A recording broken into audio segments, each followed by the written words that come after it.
Bro. And I he's mean, the riskier, it's so not a when he bad starts idea. dark, huh? Well, it's not a bad idea for us because if we don't write for 5 minutes or so, just Yeah. starts beeping at us. He's like the ringleader, so when he starts barking, the whole rest of the group starts barking. And we've got two very big dogs that will join in, and they're just, I know, Oh, very cute. Yeah, he's my baby. He's my geriatric one. He's actually 10 years old. But he's just a really oh, good dog. A really and good still boy. barking strong. Yes, barking so strong. He's just ready to do it all the time. So anyway, his breath is really bad, so I'm gonna put him down. Yes. And while we're having this dog talk, are we live now? I think we're live. Mystic, Cool. are we live?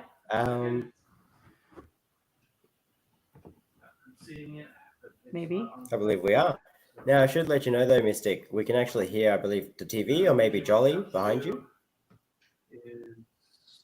I don't know if she can hear us. I think she might be listening to Jolly. We are live. Oh, I might be on. Oh. Can you hear me? Yeah. Yes, there might be a delay. We are live. I'll find out in about 20 seconds. Yep. Yeah.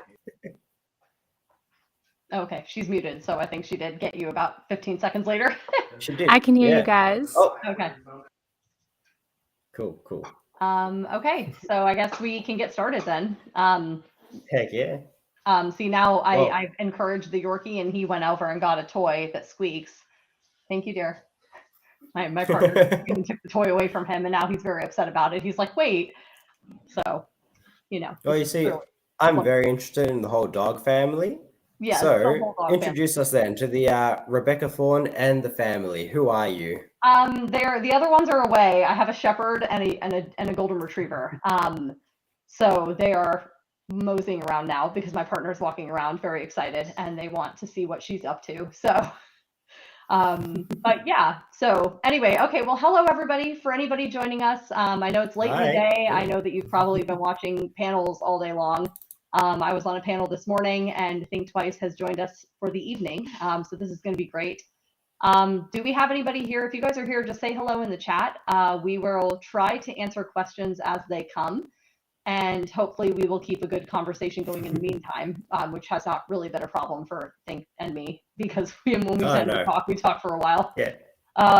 See, I always do have that worry though, that we talk online through the text and then just won't gel, but no issues there so far. I don't think it's going to be a problem. I think if anything, it might just be because of, we're both sick, so our brains just might not be as snappy. But we'll see how it goes.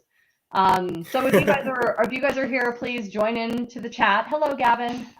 Join in the chat, ask questions as we talk. And we'll do our best to keep this panel as interesting and engaging as possible for anybody who's interested in publishing. Oh wait, here we go. Here's my second one. There's my shepherd. And will say hello to me. See, the secret to publishing, just have stress relieving dogs around. Yeah, so many dogs. I don't know if she's stress relieving or stress creating. She tends to find a lot of problems. She's like the shepherd who, if you don't give her a job, she's self-employed. So she just sticks her nose everywhere and then eats things. So that's all great. But hello everybody, we're excited to see you all here. Hey guys. Okay, so let's do introductions. Is that okay? We'll start with that and then we'll kind of move in from there. This is going to be a more casual panel, I think, just because we've got just the two of us. So seriously guys, in the comments, drop whatever you want. We'll deviate. Okay, so go ahead and tell them about you and how you're published and who you are and your books and everything. Sure. So, hi guys, I'm ThinkTwice. That is my pen name. So you'll find in my path to publishing, we tend to use pen names, kind of like gamer tags and stuff. I don't know, fun fact about me, I, for some reason, love learning how to publish in different areas. It's actually one of my hobbies. That did not play into the fact that I have 6 books published, or I guess 12 technically. But so I write a couple of different series. You guys might have noticed a big sign saying not cozy, because I am not a cozy fantasy writer. Although I think I kind of am. I would disagree. Adjacent, though. Lit RPG, yeah, exactly, lit RPG, right? Yeah, exactly. Yeah, it's adjacent. But and so I have 2 series, Mark of the Krizik and The Root of All Evil. I also have this stunning elementary school photo journal that I did about an alien chicken with no name. But yeah. Well, how about you, Rebecca?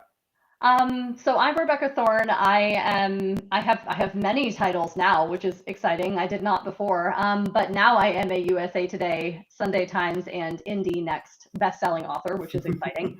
I have several books out. A couple of them are now traditionally published, but I started self-publishing, and then before that, I was traditional before. So like I've done traditional for like 8 years, then I moved into self-publishing, and then like one of my self-published books got picked up by a big publisher in New York and then is republished now, traditionally. So I've got both. I count myself as a hybrid author these days, because I will do both paths. And it just kind of depends on how fast I write and whether or not a publisher kind of scoops up what I'm working on. So yeah, I've got a lot of experience in traditional publishing and indie publishing. ThinkTwice, I think, is more in the serial side of things because Lit RPG specifically has like a very specific publishing path. So we'll be talking a lot about that, but then we'll also probably be getting into small presses, indie presses, self-publishing tips and things like that as well. So hopefully we can touch on all of that over this panel. Oh yeah, we definitely can. And just in case, I'm not sure if it applies to you, Rebecca, but I believe our panel goes for an hour as the scheduled time. But because we're the last panel, we can technically talk for as long as we want to. Cool. We'll Yeah. see how long our brains keep up with all of the sickness and exhaustion that's happening. So Yeah.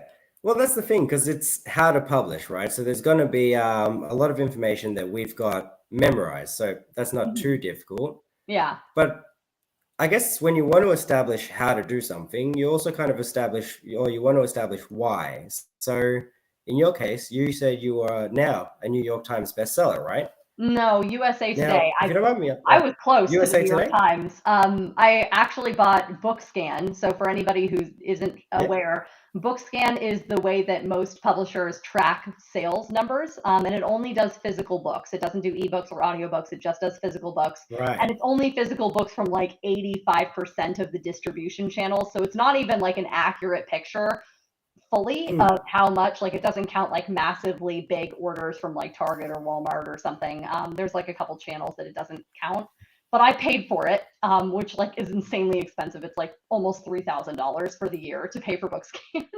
And I was like, I want the data. Like I want the data.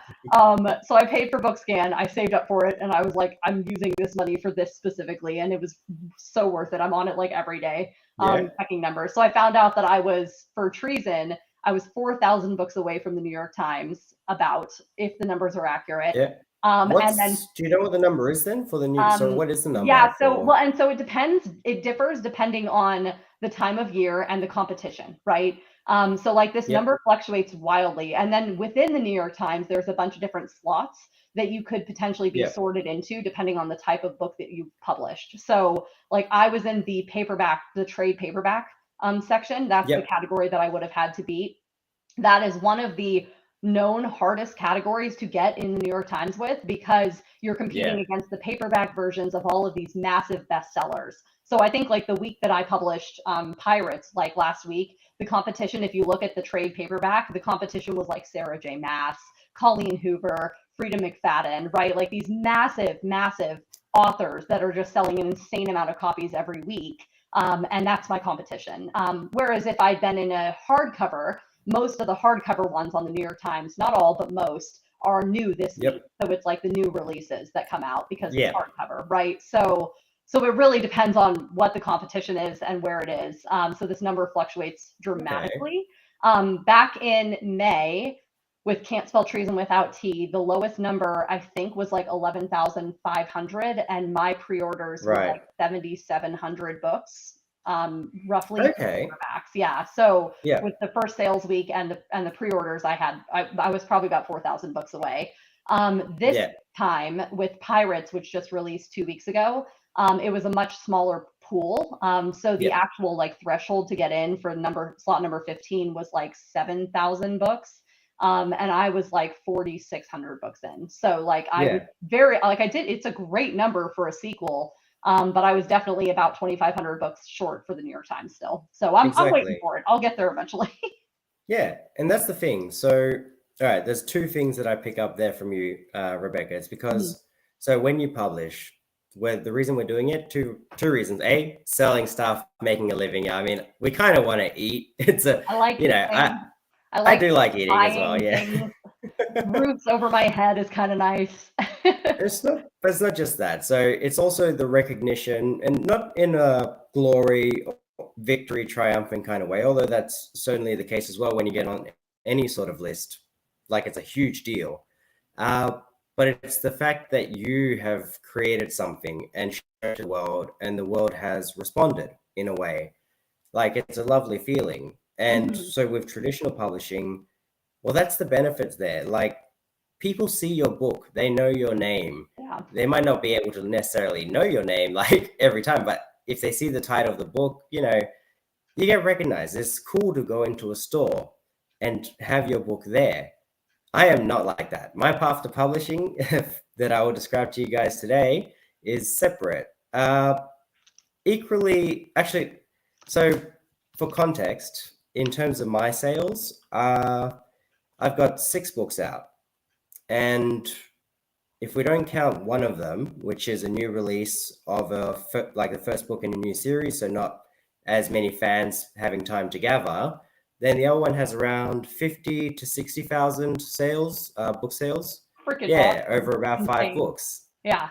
But the thing is, I can't qualify for any of the lists because Mhm. I'm purely online. Yep. We are not a publishing path that has access to the glory and recognition. Right. What we do have access to is a crap ton of money. So, Well, and like, that's truly the difference. Like the people who yeah, go traditional, like I always tell people when they're trying to decide between like the main two paths for that route. And again, like there are 1,000 paths. Like ThinkTwice is a perfect example of how many paths there are to publishing. I tend to hang out in the self-publishing or traditional publishing space because that's what I know. But usually when mm, people ask me which one should I go in, my answer is like, how much time do you have? And how much clout yeah, do you want versus how much money do you want in your pocket today? You know, yeah, like if you exactly. have a lot of, if you have years to wait for and you want and all you really want is for people to know your book and see it in a Barnes and Noble, traditional is your route. But if you don't have that much time to wait, like to waste, and you would rather have more money in your pocket tomorrow or like in 30 days, self-publishing is Then definitely the path. Like, exactly, and we'll explain why in a bit. It comes down essentially to how much money is made per book that goes to you. mhm. But I guess we'll start at the beginning because that's a very good place to start, or so I've heard. Yeah. Actually, so Rebecca, we'll start with you because I'm just really curious about how you do things. So, is there anything you want to do before approaching a publisher? Because we're saying how to publish, but there's self-publishing, there's going to publishers, etc. But there's the preparation you have to do beforehand. Yeah. What do you have to do? Like, how do you get interest in your book? How do you even do you write the full book? What happens there? Yeah. So my books recently have all pretty much been self-published first. Mhm. The traditional path, I'm releasing a book that has never been read before traditionally next March, but all of the books up to this point were self-published first. So when I'm talking about this process, it's me, and I don't really think this process is going to change. Like I come up with ideas for books and I've stopped asking people permission to write them because I feel like I spent a lot of Mhm. time with my very first agent. Like I was with her for 4 years, and for 4 years it was like, well, this is what the industry is wanting. This is what I've been told sells. This is where I can find, sales. And it became one of those things where I was like catering my writing to an industry, but by the time I finished writing that book for that industry, it didn't matter and they moved on to something new. So I think I got burned out of people telling me what I can and cannot write. And Yep. instead I moved into what I actually want to do. So nowadays, even with traditional publishing, I don't ask permission. I just do exactly what I want.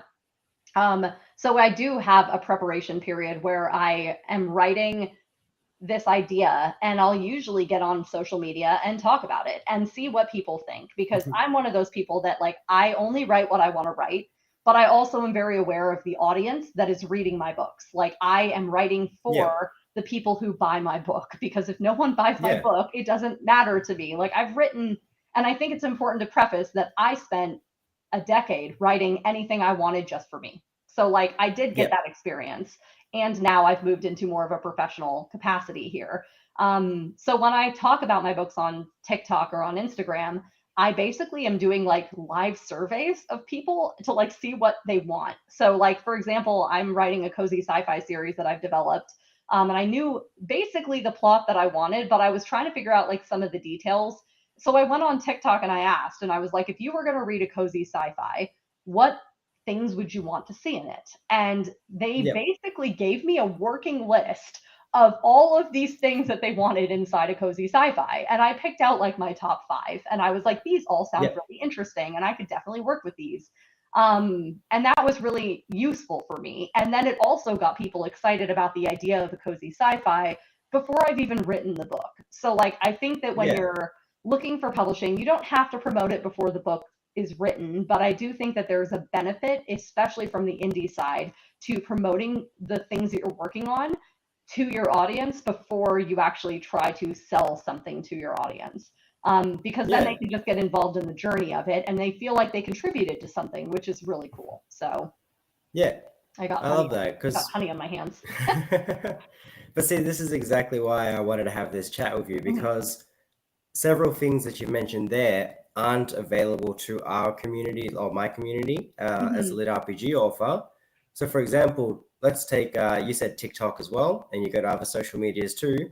We do not do that, with the exception of Reddit. We do not go to other social media sites because they reject us, for a lack of a better word, right? Bad. Not in a bad way. It's kind of like TikTok. Well, it's hard to, no one's really found what works for TikTok, right? Like, I'm sure someone's going to boom in, come with hundreds of thousands of followers at some point, or tens of thousands.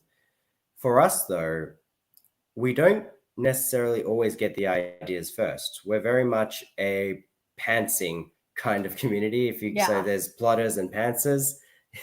Pantsers are the writers that write without planning beforehand, or without much planning. And well, because most of our authors come in to like pre-Amazon websites. So what happens is, with our path, the very first thing someone does to get an audience is post their story chapter by chapter in a serial format to other websites that don't give money. In other words, you're giving away your first draft for free, right? Which is crazy. That's why traditional publishers... And that is very unique to any of the paths that I like. Yeah, exactly. And that's the thing. So traditional publishers don't like that, because you're giving away your manuscript into another website where it can be pirated. In fact, most likely it will be pirated at the time, right? Now, here's the thing. So if we're talking about how to, in a definitive sense of what's the best way to publish your book, the pre-publishing phase is one of the most important phases in lit RPG, because we can get a direct audience. We aren't arm's length at all. We are not even TikTok comments arm's length. We are more like, come into my personal message right now. You can chat with the author at any time, arm's length, right? That's a double-edged sword. If you're not a person who can communicate in a social fashion, or even public relations kind of fashion, or you just can't take the mental stress of having people right there in your personal messages, it's a tough path. There's ways to curb that, but it's a tough path. Well, and from what I've heard, your followers are not always nice. Like, I think that I've built a very nice little ecosystem on TikTok, but it's unique.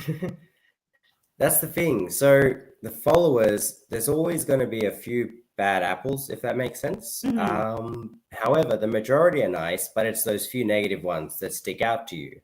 And when I say negative, I mean, well, they can get a little overzealous, right? Here's the thing though. If you're going to become a big story, there's a very good indicator of that in terms of how many followers, how big of a community you can get. And well, let's put so you've got your TikTok followers, right? I believe I saw about 46,000 or so. Yeah, something like that. It's climbing up towards 50. Yeah. Do you know how many you had before you published? I actually do, yes. I joined TikTok in Christy, I see your question in the comments. We will be. Give me 1 minute to finish this up, and then we will move into that. Because I do think that's a really good thing to kind of branch out with this. The gaining the audience. Well, and actually, I could let me just kind of tie these in. Christy asked, "How do you gain an audience? Do you recommend gaining an audience before or after the book is finished?" And I'm going to preface by saying that my audience primarily found me on TikTok and then on Instagram, and that's mostly where I market now. And I will say too, now that I'm traditionally published with a massive New York publisher with an amazing distribution system, I hardly have to market at all because my publisher does it for me. And that's very unique for an author to get to. Like, that's very, very hard for an author to get to. So we'll rewind and let's talk about 2022 before that was my case. When I first started on TikTok, I joined TikTok in February because I was in an MFA program at the time, and our professor ended up becoming the executive director, acquiring editor of Disney's press. Like, he was really high up in acquisitions in Disney's press. And he came into class on day one and was basically just like, "You all need to get on TikTok." And we were just like, "Why?" And he's like, "We don't know what to do with it. Like, traditional publishers don't know what to do with TikTok because until the pandemic, before that point, the publishers decided what was massive, what became a bestseller. They would put marketing money into a book and it would explode, right? Not all the time, but most of the time. It was a pretty reliable network. And then when TikTok came into effect, all of these readers started finding all these really rare books that were not in alignment with what traditional publishing thought would be big. And they started making them big on their own. And so all of these publishers all of a sudden thought they knew it was this direction. Now they're scrambling to get a hold of this direction, which is exactly what happened with the cozy fantasy genre over, Legends and Lattes, right? Like, it didn't exist in its current format with this title of high fantasy with low stakes. It didn't exist with that until Legends and Lattes put that tagline into traditional publishing. And then all of a sudden, all these publishers are scrambling to find a book like Legends and Lattes, but it got its start on Twitter and then got big on TikTok, right? Exactly. So when you're talking about building an audience, I got on TikTok and I started just watching.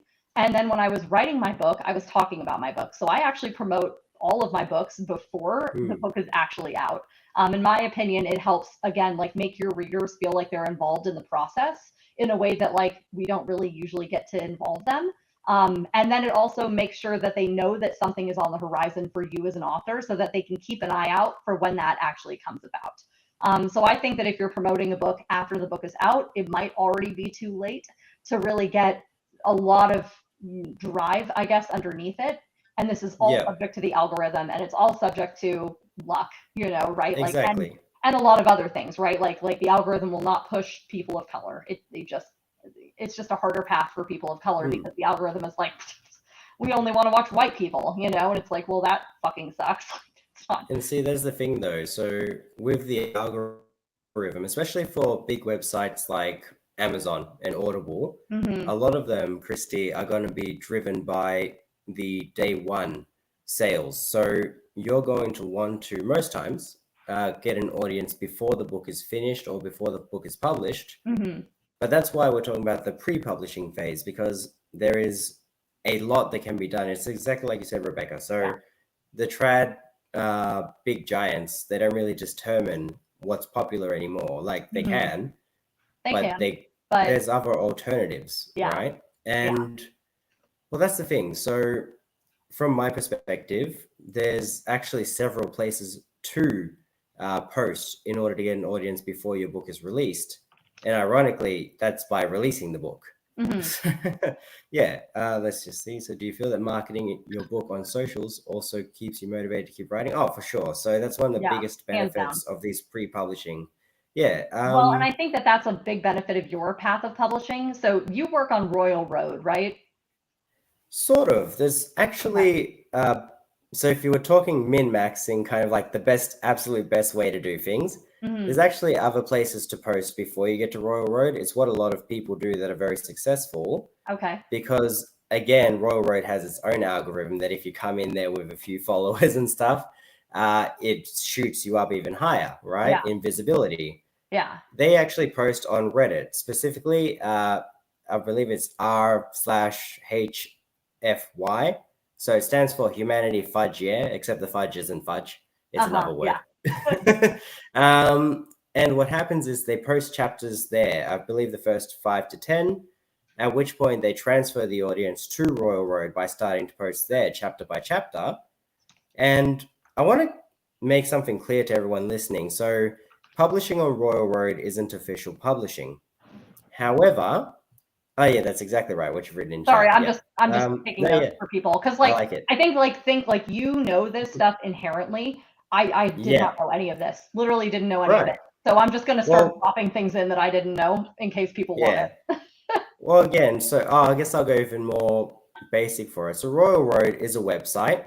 It has several 100,000. I'm not sure if they're in the 7 figures yet, but essentially several 100,000 readers, right? Or users. So more readers, but that many users.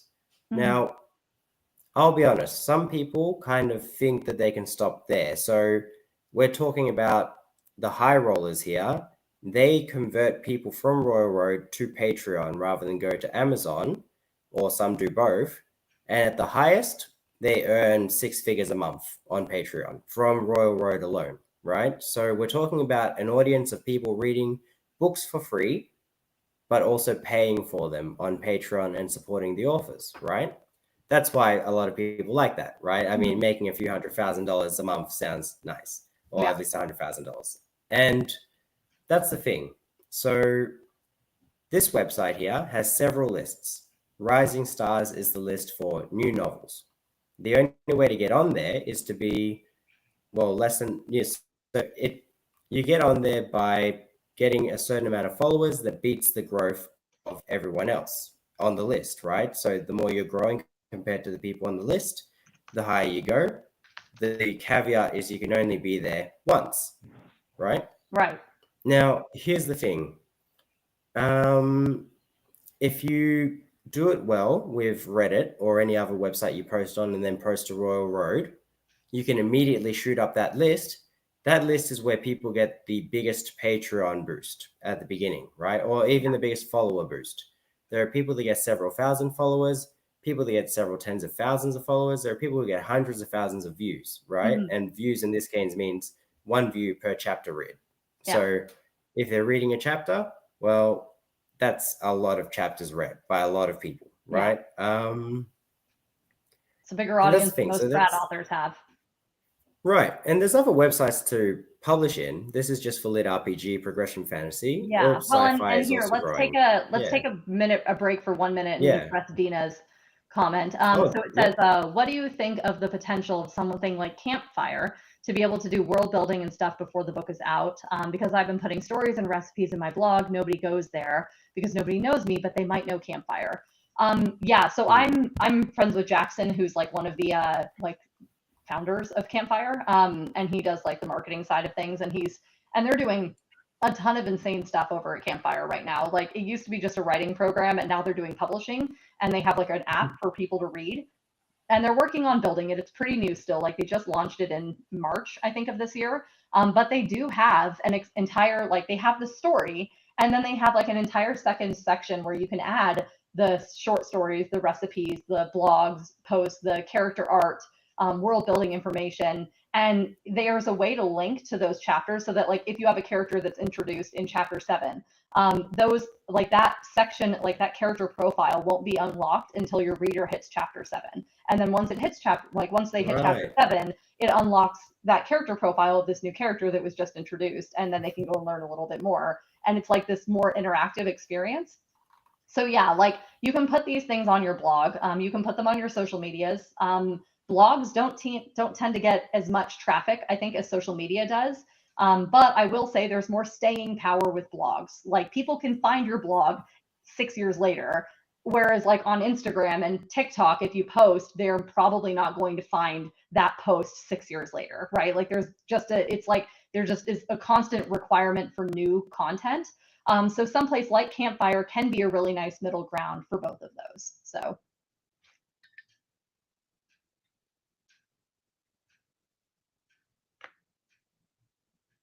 Yeah, exactly. So I was just So anyway, okay. So do we want to pivot Okay, now my into? mic's on. I'm sorry. Yeah, now your mic's on. Yeah. Do we want to pivot into something more? Because we were talking pre-publishing. Do we want to talk about like the process of like actual publishing? I guess. Because like for you I guys, do. it's just posting online, I assume, and then moving to Patreon, like you were saying, or to Amazon. So that's the path. Yeah, Right. but there are pitfalls in that. So Okay. So talk to me about the pitfalls of that. right. But then I want to know about the pitfalls of how, like, you might not succeed in TikTok and all that. So I want to know how to I got it. I got it. But we got this. to go quickly through the pitfalls, well, someone brought it up in the chat earlier. Marketing seems kind of not authentic, right? Now, the good part and the bad part about Royal Road and other similar websites is that people want someone who is authentic. And the reason that we have, well, so many authors coming in and failing isn't actually like, it's a small issue, but it's probably one that's really funny that no one would think of if they're coming from the outside. They're using their real names. Oh, interesting. So I use the name ThinkTwice, for example. Misty said in chat, Sherdaloon and Zogarth earn around 6 figures a month on Patreon. Now, here's the thing. Sherdaloon, it sounds kind of like a Looney Tunes, deal, right? And it's not a name you'd typically see given to a person. And think twice too, right? Like, I think my auntie just laughed out loud when she found out what my name was, right? If you don't go in with some kind of name of that sort, even if it's something really simple, but like it can sound kind of fakeish, those names work. If you go in with your real name, if you go in looking like you're there to sell a product and make money rather than write what you love, people aren't going to like that. They're going to sense a fake. They're not going to follow you. It's going to be really tough to do things.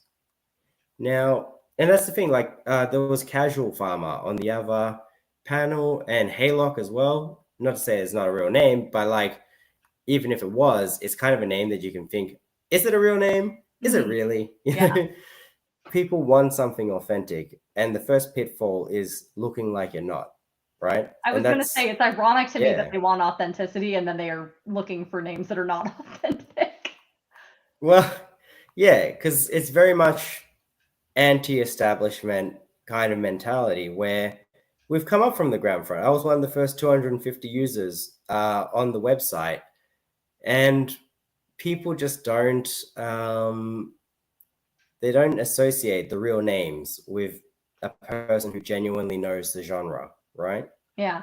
So we've all failed at TikTok, so maybe using the real name there is what's needed to succeed. How do you, so if there's a pre-publishing pitfall there, what would it be? You know, I think that if there's a pitfall for TikTok or Instagram or any social media, I think the pitfall would probably be that people get onto a platform because they hear it's the place to be rather than because they actually enjoy it. Like I can tell the people that I follow who genuinely like making videos, like stupid ass videos, right? Like we're dancing in front of the things, we're joking around, like we look like morons and we're having fun. And those are the people that people follow.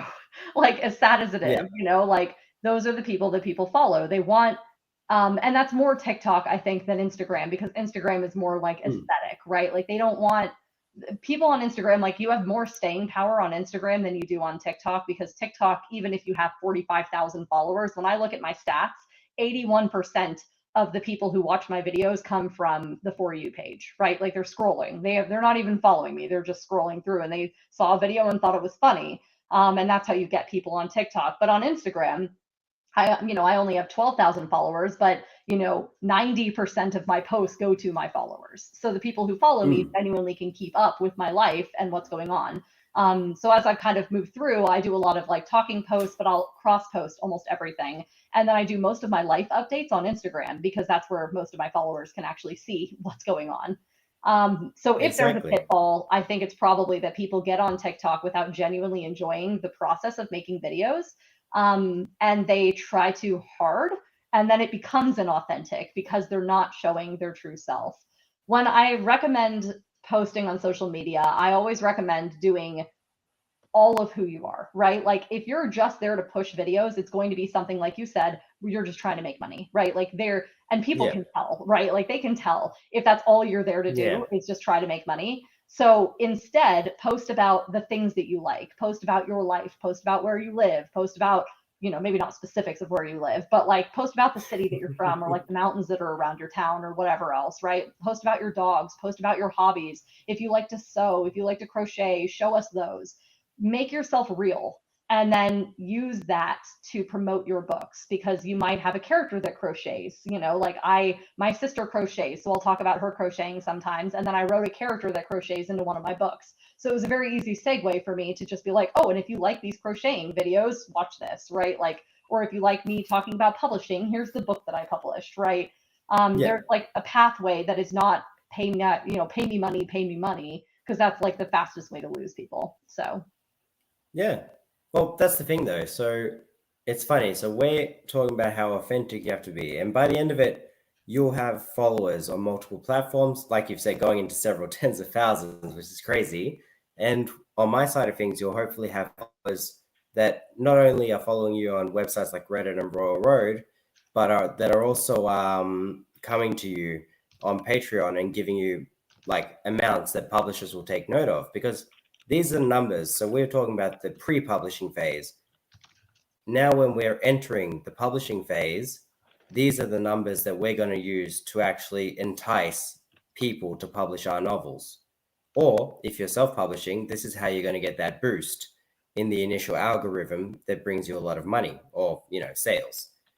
Now, well, that's the thing. So how do we start here? Do you want to go straight into the, I suppose, publishing phase? Sorry, I was answering in the chat. Someone said, or Dina said, when you're disabled and bedbound, dancing around, videos aren't an option. Looks like Campfire and Reddit would work better for me. Then you need to be dynamic and able-bodied and white. And like, I wish I could say that that wasn't true, but like it is. Like TikTok, the algorithm is brutal in the way that it, like prioritizes the people who are able-bodied, white, charismatic people. It's really fucking frustrating. But that I think is where it's like, find the platform that you don't mind, like find the platform that you can succeed on. Because there are so many options out there that are not TikTok. And frankly, TikTok, I don't even recommend TikTok anymore, because I think that it's on the downhill slope. Like they introduced the TikTok shop last year and the algorithm went into the pits. Like I feel like I post on there because I enjoy posting on there, but it's not the main place that gets me clicks and views and purchases anymore. Like Instagram is that. And Threads, ironically, is actually becoming that. Like Threads is the new Twitter for book people right now. Like we're getting a lot of people coming in from X because of what's going on over there. And Threads is now the place where people are. So like there's definitely an audience on chat-based forums as well. So you don't have to be dancing around. And that's the thing, Dana. So there turns up what you were saying, that it's, well, essentially with the disability and stuff. So Mystics mentioned it in the comments, but so I was essentially crippled at the time of writing my first 3 novels. I couldn't use my arms and legs, but that's exactly why this particular path worked for me, because I didn't need to do anything physical. I was gaining readers and, a following by just posting online. And so that's possible to do with your voice. It's tough, but it's possible to do. And in my case, I did get better. So what happens though is that these multiple paths that we're talking about now, the how to get published, or even the pre-publishing phase, which already can earn you so much if you use it fruitfully, they're possible even in the, I suppose, the worst of situations, if that makes sense. There's a different path for everyone. Which is, I guess they all lead to Rome though, which is actually getting published. So, that one path there. So what would you consider being published in your path? So is it purely self-publishing and trad publishing, or do you not even count the self-published part, just the actual going into bookstores? Hands down, self-publishing is still publishing. And I don't respect anybody who says it. Like if there's an author that's like, trad is the only way, it's like, sit the fuck down. Like there's so many ways to be published right now. when you talk about traditional publishing, that's usually the getting the agent, getting the publisher in New York or somewhere else, right? Like there's a lot of different levels of publishing. And then getting into bookstores is trad. But the indie publishing side has 1,001. Like I would call you an indie author. And I would call, 100%. like, and then like I was just on a panel earlier today with someone who was doing Kindle Vella serials, kind of like Royal Road, but with like tokens instead of free. And that is still publishing, and any way that you put your book out there for readers to consume, like there are authors I know that only put their book up on their website and they sell ebooks on their website, for $5 and they keep 100% of the royalties. And that is still publishing, like there's a lot of different ways to make it happen depending on what avenue you're curious about and interested in and able to handle. So for me personally, I know that I'm not very good at shipping out copies of my book. So I never added my book to my website. I don't have any signed. A lot of people will do like a signed copy, like you can order off my website, this signed copy. They have to pack those up and ship those out. That's a lot of work. Like it's expensive, and I'm just like, that's not a path I want to do. Then there's other authors I've met who go to like local like book fairs and stuff, right? Like they'll set up a table at like a con, or they'll physically sell books there, or they'll go to like a little like farmers market and they'll set up a table and they'll sell books at the farmers market. And that's also not a path that I want to do, because it's again like physical work, right? Like I'd rather make a TikTok video where I'm talking to the camera than pack up a bunch of books and carry them to a but some people love that, and that's still publishing. I think that there's a lot of different ways that make people get their work out there, and there's just so many different options for you to choose from. I think it just kind of depends. And that's touching on a really good key point. So we're talking about how to publish, but the truth is publishing itself is fairly easy. It can be done in a few clicks of a button, like a few clicks of a button. Now you're published. The issue is that with everyone, they want their books to be published. And the key problem they'll encounter is that they want their books to be published and be seen. So there's really two things that we will be focusing on here, not just how to publish, but also how to publish in a way that can be seen. So the dreaded marketing that gets put into it. Well, here's the thing. So with my path to publishing, just lit RPG, so progression fantasy in general, or even just web serials in general, Amazon is usually where it goes. However, you can go wide, which means not going on Amazon. And that means going on every website, that they can have a book, manuscript put on there, right? Right. Here's the thing. I suppose I want to be delicate in how I reveal this, but basically, there's a lot of authors that I do know. And as I mentioned to you, Rebecca, earlier, our side of things is purely based on money rather than reputation. I guess not like there's still a reputation, but it's in the community. It's not really external, right? At the moment, like we're getting there, but we're not someone that you'll walk into a place, say, hey, do you know this author? And people probably say no, right? Yeah. Now, here's the thing though. With the money that can be made, Amazon is the place to go for my particular genre and related genres. It's not just the fact that money is there, it's the fact that the audience is gathered there. It's natural that an audience for any sort of genre or any sort of niche gathers in one place. It just happens that that place is Amazon for these kinds of areas. And I mentioned earlier that some people can go on Royal Road and start earning 6 figures, right? Quite a few earn 5 figures, a lot more earn 4 figures, and this is all per month, right? So it's a full-time job's earnings already, or even more than that, right? Because some of them are earning 7 figures a year from that. And I'm talking US dollars. So what happens is that gets multiplied if you go to Amazon. People don't really know that, but it does. Just like it does. And so what happens is the reason they don't know that in our community as much is because Patreon is a much more visible number, right? You can actually see how much people are earning, or at least how many patron subs they have, right? Yeah. Here's the thing. Amazon is hands off compared to the pre-publishing phase, but it's what we consider to be the publishing part. So you go on Amazon, put your ebook, and Audible too. I usually count them together, but I always forget that they are separate. So Audible has a huge gathering of our genre's readers and listeners, I guess. Now, the money's there, and you don't have to talk to people, which for me is a big plus. But we don't have, well, one person has the option to go the traditional print publishing route. The rest of us do not have that option. And when I say one, I mean literally one, because there is only one person who's got that so far.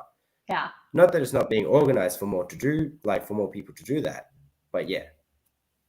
Yeah, it's definitely a different kind of path. Like Amazon is 70% of the market share. So like I was just at a book signing the other day and someone asked me where they could get my indie published book, and I was like Amazon, and I'm like, or you could try and order a physical copy at this bookstore. Sometimes they can get it for you, sometimes they can't, you know. And the person was just like, oh, well, I don't shop at Amazon. And I was like, that's fair. You're allowed to not shop at Amazon. However, most indie authors make most of their money there. Like it's 70% of our market share. And like, not to say we shouldn't be diversifying, going wide, looking for other options, but it's 70% of the market share, you know, like you really can't make that kind of money otherwise if you're self-publishing. So yeah, it's not just about the money. So for a lot, the reason the money is there is because the audience is there. For a lot of people who don't go to Amazon as exclusives, they're usually denying more people the chance to read their book than they are allowing other people to. It's like saying, I want these 20 people, for example, to be able to read my book, so I'm not going to go exclusive to Amazon. But then when you go to Amazon and you see the exclusive readers, you actually realize, I want to give these 20 people access to my book, and in return, I'm denying it from 80 more people who would have been able to have fun reading my book. Yeah. Right? Yeah. And that's the thing, though, to actually get on Amazon, not tough. To do that in a way that can be drawing in an audience, well, that's where we start the actual path. Yeah. Yeah, that's the marketing side. How do you do that? So I know, so with us, we go through publishers or we self-publish, and there's different marketing tactics, but that takes a while to explain. So how do you go with that and get people eyes on your book? It goes back to my social medias, you know, like I feed almost all of my people through the social media funnel, you know, like there's really, I don't run Amazon ads. I don't run Facebook ads. I think that it's something I could look into, but it's just a lot of learning on the forefront. And again, like I'm one of those people that wants like the highest gain for the least amount of effort. Like I don't want to have to carry books to a thing, in the same way that I don't want to have to sit on a computer creating Amazon ads for 5 hours, you know, to figure out how to make 60 extra cents, right? Like I don't know what that response would be, but it's hard. I mean, those Amazon ads take a lot of skill, and I just don't have the skill. So I mostly just, I mean, I promote where I know. I promote what I know, and it's Instagram and TikTok for me. Well, that's the thing. So all right, so we are the opposite, because with me, it's not just the Instagram and the TikTok that I just have no experience in, but other things such as Facebook, Amazon, Reddit, even other authors. So I mentioned that we're a very hands-on community, right? We have something that most people don't really have in other genres. Have you ever heard of an author shout-out? I'm pretty sure you'd have an equivalent. No? Clarify what you mean. I think I know, but so we post our stories on, for example, websites like Royal Road, right? If the Royal Road people, so that means we have direct access to an audience, and other authors do too on the website. So if you ask one author to essentially put a shout out for your book saying, I recommend this book, it will go immediately to anyone that's reading their book, right? In an author note on the actual chapters by chapter. And so it's a direct way to reach thousands of people automatically. The moment that whatever gets shouted out has that happen, right? Now, I've written a lot of guides on this, and it's a really in-depth topic because there's a lot of places to do so. But there's really 3 methods when you get down to it with the marketing stuff. Sorry if that bores like people, but the marketing is important. I don't think that bores anybody here. Yeah. Well, the first one is paying for ads. So directly, the actual ads that, so Amazon, Facebook, Reddit, that's where, and Royal Road, those are the 4 places that you'll get the most, revenue going towards that in order to pay for the ads if you're self-publishing. However, if you go with a publisher in the genre, as I'll explain later, they pay for those ads instead, right? Now, those are the ads. But the other thing you do is you do individual posts on Facebook and Reddit. So every single group that you can post in, you should, for the release of your book on the day that you release to. And the shout out should also go live from other authors around the same time, right? Okay. So it's a really busy period, like a few couple of days of really busy work. Exactly, and collaborative. Now, that's the thing. So it is incredibly, I suppose there's a really long list of places you can do that to, each one bringing in more money than the last and more readers than the last. Yeah. The issue there is that if you don't know the places, you obviously can't post there, right? That's where you got to do the deep dive. That's where you've got to start actually looking around and saying, hey, okay, where can I post, right? Or what are the requirements, because some, they require you to have their Facebook group listed in the back of the, book. Other ones, for the Reddit posts, a lot of them will require you to have a certain amount of engagement in the community. Other ones require you to message the mods first, to get permission. Now, everyone has their own requirements, but at the same time, you might get access to tens of thousands or even hundreds of thousands of people, depending on what subreddit or Facebook group you're part of. Right. And with me personally, I don't know, there's tiny tricks too that you can do to maximize these things. Like, for example, Facebook, I didn't know this until I started publishing. You do a post on Facebook, you're not supposed to include a link in your initial post. You actually include links to your books on the comments because Facebook will automatically hide your post from the majority of people if it has a link in it as an automatic anti-spam thing. So it will not reach everyone in the group you post in if you post it with a link. However, if you post the link as a comment, then it will reach not only everyone in the group as being potentially visible, but it will also increase the engagement because you've commented on it, right? Yeah. So those tiny tips and tricks, those are what people want to look out for. Or even on Reddit. It's interesting when you mention the shout out, because I was like, I don't know if we have, and we don't really have something like that for self-published TradPub, but I think the difference that we do have is we use when you're on social media, you're on Instagram, you're on TikTok, you make friends with the people on those apps. I would argue that even probably happens on Reddit. And so we don't have rules, like when you're posting in the Facebook group, people will still do that. There's a lot of crossover between what you're talking about and what people in my area do. But when you're talking about for example, I think the comparable would probably be finding an influencer who can potentially repost your book, right? On the day to their audience. And that's 100,000 people or 200,000 people or however many that influencer has. And there are ways to some influencers will take paid promotions. You can basically pay them and they'll promote your book if they like it, I will say, I think that's maybe falling out of favor. I know that there were a lot of authors that were unhappy with the money that these influencers were charging, considering that they can't control the algorithm and who sees it on the back end. So I don't know how common that is these days, but I know that there is kind of a nuance to meeting these influencers and making genuine friendships with them to the point where they want to post about your book even if you didn't ask them to.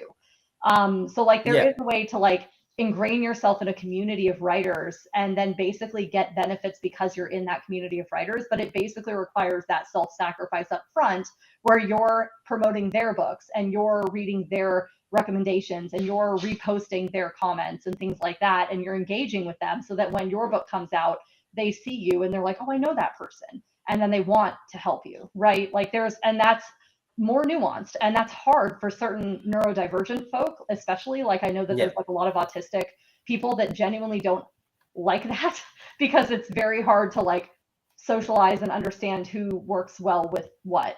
And I know that if you overstep with that, like you pretend like you're better friends with somebody than you actually are, that can be a very bad thing on the back end because it can almost like blacklist you from that influencer's mind because they're like, oh no, that person got a little creepy, right? Like, so it is like it's there, but it's nuanced, which is where it's like I think that it's kind of I think it becomes a little more like you almost need to talk to people, like listen to people, engage with people, and then work on marketing on your own rather than like trying to reach out to these influencers to hopefully push your book. Like if you're sending them book boxes and this and that, like you're basically hoping that they're going to do something for you for free. And that's where like the paid stuff came in. But if you are just going to be like making friends with them, and then if it's a benefit if they post about you, but it's not a requirement, you're not expecting it. You know what I mean?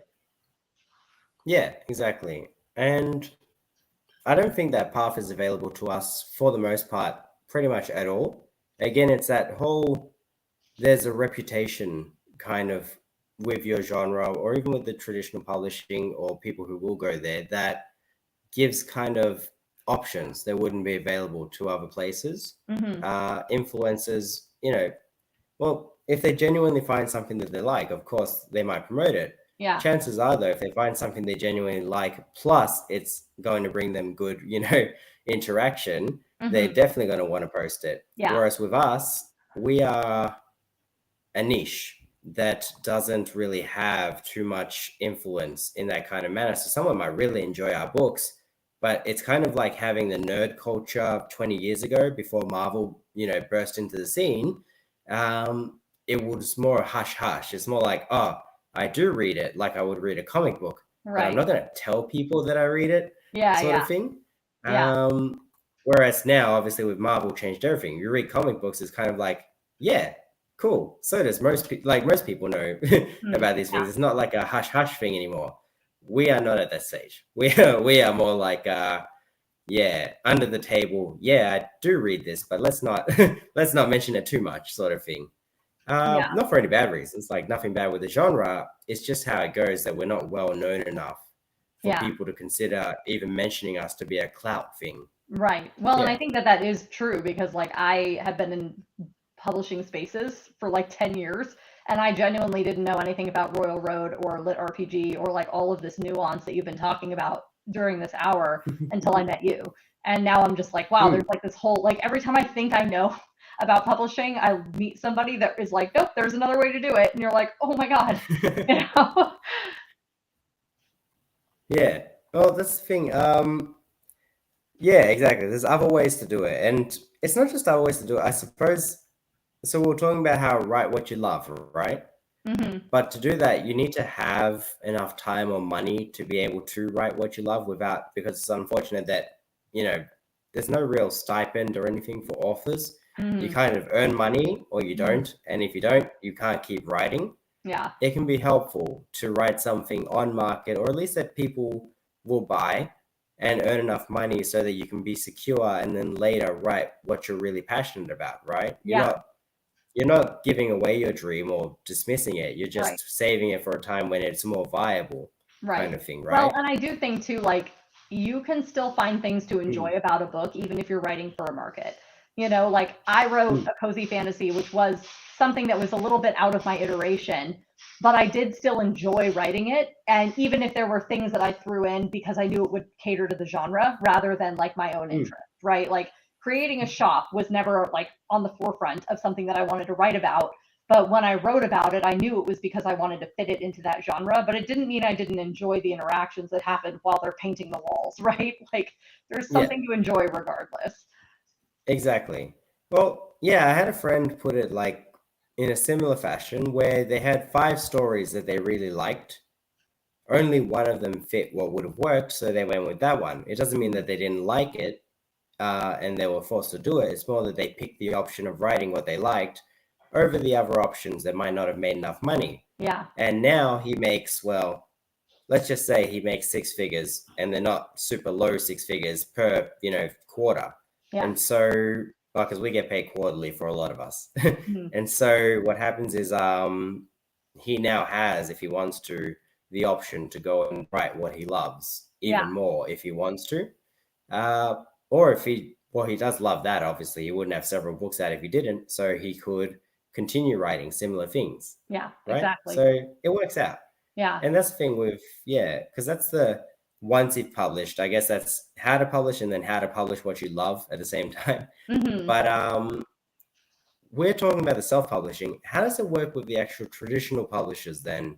So you mentioned it, the agents, the going towards them kind of thing. Like for me and the people I'm with, they seem like these big, unapproachable people, because I could go to let's say I went to a traditional publisher and I told them, hi, I've got 6 books out. They've sold around, 60,000, 50, 60,000 for the first series, about 10 to 20,000 on the first book of the other series.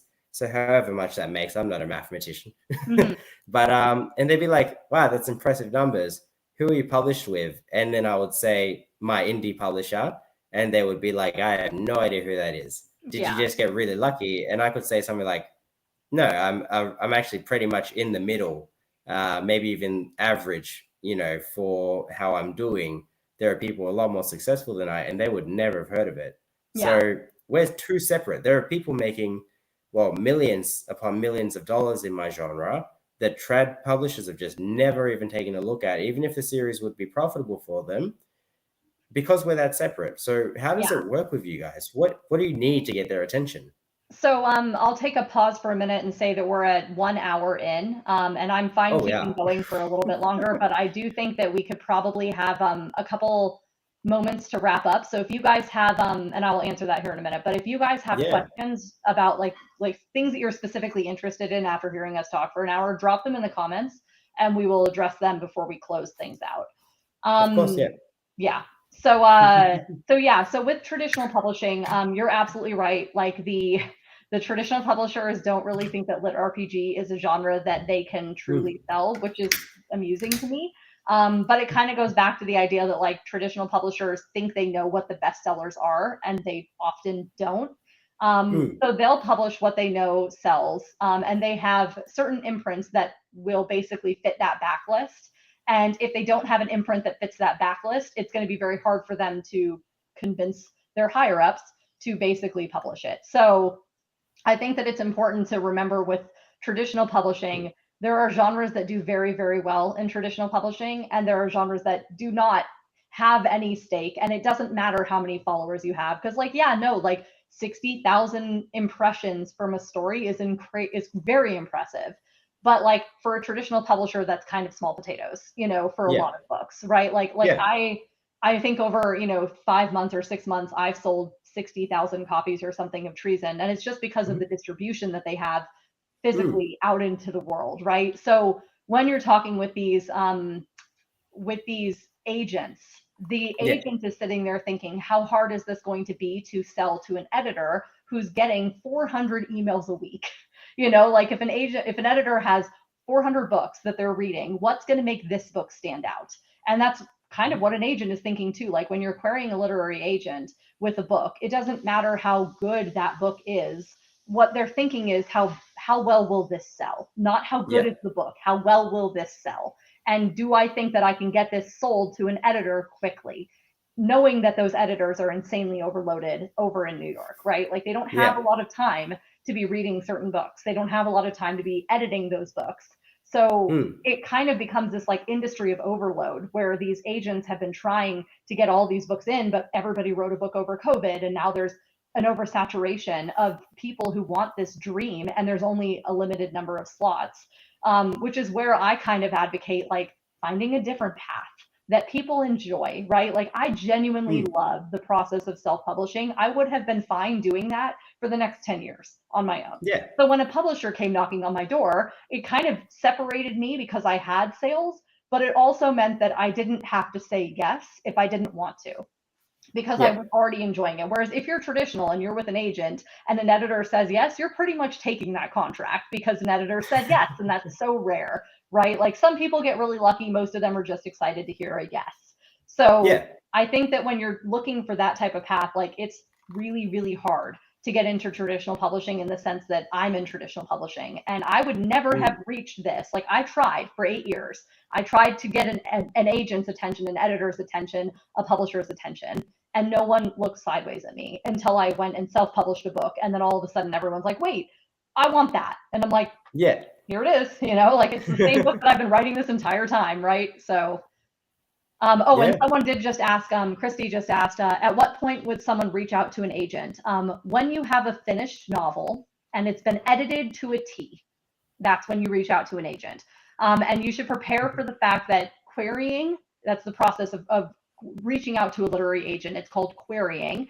It's like you're in the querying trenches. That's what they call it, because you're like basically in like boot camp, right?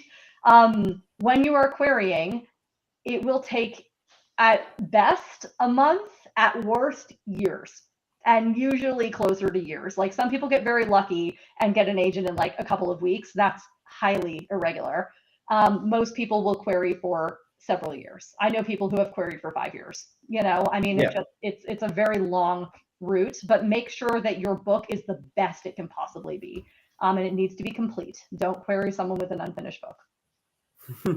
Well, that's the thing, funnily enough. So with my kind of area, it's the opposite. We do not need the perfect book. 100% do not need the perfect book. Publishers in my area, they're kind of indie spaces, and I'm going to link this to what Denna asked. So Denna asked, they said that there's they have an impression that some genres do better on Royal Road and similar websites than other websites. Than other genres. That's correct. So Royal Road initially started as a lit RPG progression fantasy website. It hosts original stories on that website and fanfics, but mostly original stories. And its tastes have kind of diverged. Before, they almost used to be one-to-one. If you worked on Royal Road, it would do well on Amazon, right? Because they had the same tastes. Now it's changing a bit. Sci-fi is growing on Royal Road, but it's not on Amazon as much for this kind of side of things. Romance is just dead in the waters, but big on Amazon. So Royal Road, romance probably won't work. Drama, any sort of non-fantasy elements and non-progression at all elements will find it very tough. Same for horror stories. They generally have to be having some form of progression as the main focus. Is that other genres work great. So you could have a pirate story, you could have a steampunk story, cyberpunk, and they can work, right? You could have the most esoteric, strange thing, because we've had people reincarnated as boulders, sunflowers, trees. There's main characters there's a crab as a main character in one, and it's not necessarily super uncommon. So we have these very strange, out there concepts that do really well. But if you go to the more traditional, mundane concepts, urban fantasy even, you might not necessarily do that well. People want something new. They want something strange. And that's where you kind of go through the rough, right? Mm-hmm. And that's the thing. Royal Road, it can be rough in terms of your draft, because the publishers look at the numbers. They look at how many followers you have. They look at the genres, and then they kind of say, okay, we will take you on. So if you have around 3,000 followers and it's in a profitable genre, then you might be able to get a publisher's attention by just messaging them through their website, through the submission portals, those kinds of things, right? And that's the thing. So it can be a real gamble. Not just if your story will do well on Amazon. If your story will do well at all on Royal Road, they like specific ways of being, specific writing styles. For example, if you've got a lot of prose that is very flowery, kind of waffles on, it might not work, right? People often complain. I see one of the major complaints on different websites of Brandon Sanderson is that his writing is too simplistic. In my opinion, that's exactly what works on Royal Road, because people want to get to the point. Mm-hmm. They don't want these overly long descriptions. Like, there's an audience for these kinds of things that prefer that style of writing. And I've never thought of it as an issue. Just people prefer different things, right? Now, that's the thing. You give that publisher, whoever you approach, your absolutely abysmal first draft, and they will give you editors to improve it, right? Yeah. That's where we go from there, because you can reach the publisher directly. There's a couple of agents But most times, if you do your own research, you can reach your publisher, you can talk to them, you can negotiate with them, those kinds of things, right? Yeah. So let me just Yeah. see. Dana said, I'm kind of getting the idea that Royal Road genre mix is like the English language version of a lot of Asian originating genres. That's kind of true. The Like it was a lot of truth is, D&D based too. right, D&D based is how Mhm. I'd more describe it. So a lot of the Asian genres can do really well, the interpretations by Western audiences. The truth is, though, what people are looking for, or publishers are looking for, and readers, is more Western fantasy given some new ideas, right? But not necessarily from Asian, fantasies and mythologies. I mean, a lot mix them. Like, there's a lot of it there, but it's not necessarily the main focus every single time. It's more like traditional fantasy upgraded to focus on progression is what tends to be the biggest kind of thing there. Yeah. Yeah, and that's why it's also hard for us. Well, we never even mentioned it, but that's why it's hard to attract traditional attention because we're so It's weird. weird. No, it's Yeah, weird. right? Yeah, I mean, exactly. and it is interesting because I think that traditional is starting to branch out into some weird things, but they're still being weird within their careful confines, right? Like Right.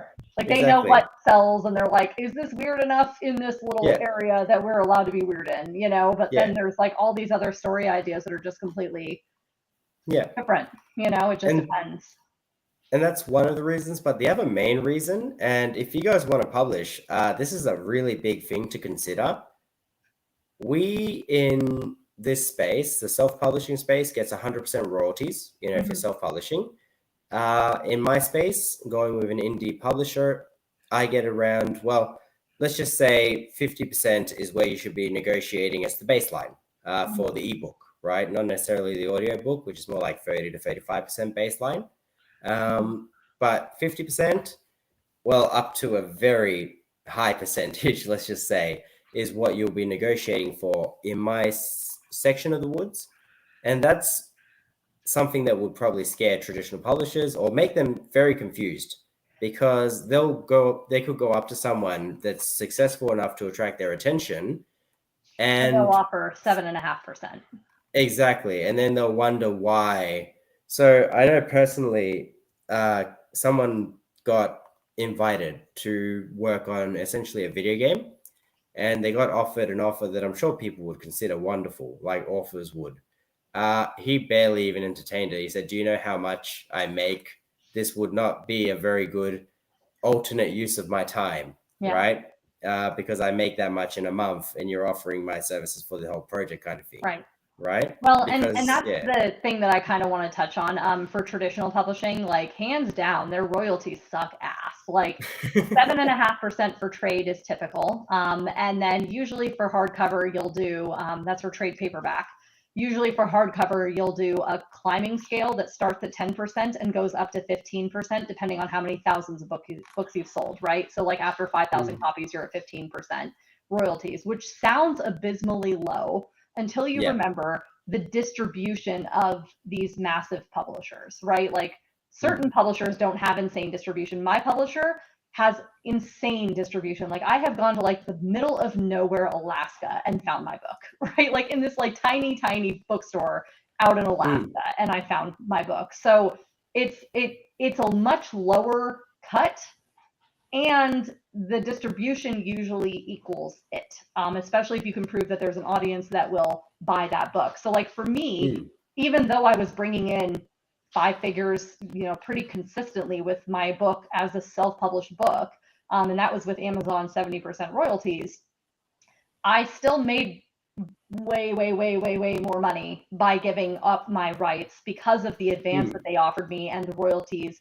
that I'm going to be getting on the back end. Like I've been tracking those and I'm probably going to be earning out that massive advance on like book 3, and there's 4 books, and that's just for the publication process, and then I have the entire life of that book for the next 20 years. So certain times it can make sense, but I will say I have friends who were offered, they were making the same 5 figures or 6 figures off of their book, a year, and they were offered a trad deal with a much lower advance with a very small print run, and all of a sudden they, don't make as much anymore. Like there goes their monthly income, right? So like Yep. it really does kind of come down to like the clout of the author versus like what you're looking for. Do you want the USA Today? Do you want the New York Times? Or do you want to keep more consistent money on the back end? Which is why I actually like to be hybrid, because I bring in both. Like I have one series that is trad, and then I have a couple series that are indie that bring me in consistent money regardless. So there's ways to play around with it. I'm going to need to go soon because I got to go eat dinner. So do we want to wrap this up at all, or? Yeah, well, I suppose if there's one thing that I'll say to wrap it up from just this conversation, I believe that as lit RPG and progression fantasy moves more towards being picked up by traditional publishers, it's going to start being a really smart idea to not sell your print rights. Not very tough not to do that, because then you just have every avenue bringing you money, right? Yeah, but no, it's been a good chat. I think the how to publish, like I've had a lot of fun. Yeah, this has been great. Yeah, if you guys have any questions, let's talk about where we can find each other. I'm on, as I said, TikTok, Instagram. I have a website, and you can pretty much find my books most places, just because of the trad distribution. What about you, ThinkTwice? Well, if I'm being honest, I've definitely discovered I'm more of a hands-off author. So for the most part, you guys can find my series on Amazon, Mark of the Critic and The Root of All Evil, and Audible too, if you want to listen. I have a Discord in terms of like a Discord tag. It's not too hard to find me if you go into most of the public Discords. Other than that, there's not really too many ways. I suppose the easiest is Reddit because I post guides there, so you guys can communicate with me there. Yeah. Yeah. And thank you, Mystic, for coordinating literally all of this. Like, yeah, you did awesome. Thank you for this amazing. So like I've been tuning in and out all day. It's been really fun. We've had so much fun. I'm happy that aside from the first panel, which technical difficulties to try and get things in, and I'm editing that one right now. I'm happy that it seemed like everyone was having fun being able to talk and chat. And I will have 15 hours of podcast and video time, like panelist time, every month for the rest of the year. So if anybody wants to reach out and just be like, let's do a panel. Nice. Let's do it, because I'm ready. Yeah. Cool. Awesome. Okay, well, thanks, guys. I appreciate it. Have a wonderful day, and I hope you guys enjoyed Hearthcon. Hope to be back next year. See you next year. All right, bye. See ya. Okay. Okay.